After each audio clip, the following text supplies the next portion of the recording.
ভিতরে পেশি होउछंती राजधानीवासी जो जगह को लोके 10 मिनिट 15 मिनिट रे पहुँचुले सेठी घंटाए काल बा अध घंटा समय मध्य लगी जाई पारे। आपण देखंतु ए दृश्य केमिति ट्रैफिक भिड़ भितर पेशी होउछंती राजधानीवासी।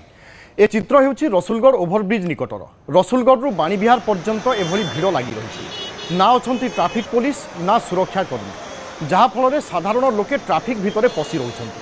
आउ ट्रैफिक भिड़ हेबार प्रमुख कारण हेउछि जो माने माँ को दर्शन पर जाउछंती से माने रास्ता उपरे ही निज गाड़ी सब रखुछंती आउ जहाँ द्वारा एभली स्थिति देखा देउछि। पूरा दृश्य केमिति रहिछि बा कोन सब समस्या हेउछि से संपर्क में अधिक सूचना देउछंती आम प्रतिनिधि दीपक सामल। दीपक सामल आम प्रतिनिधि किछि समय तले ए जगार पहुंची पूरा से जगार स्थिति अनुध्यान करने चेष्टा करते। राजधानी रे भिड़ कौन नुआ कथा नुहे किंतु पार्वण समय भी एमती आम भिड़ देखीचे किंतु भिड़ को जदि परिचालना करा नगला ताहेले स्थिति होई पारे सांघातिक एवं आज से भली किछि स्थिति उपजिछि कारण रास्ता रे गाड़ी एवं गाड़ी केते समय लागिबो 100 मीटर गड़िबा पई ए कथा मध्य काहाकू जणा नाही कारण ना अछंती सुरक्षाकर्मी ना ट्रैफिक पुलिस किभली ट्रैफिक व्यवस्थित हेबो नियंत्रण को आसीबो से दिगरे मध्य केही चिंता करू नाहंती। अर्थात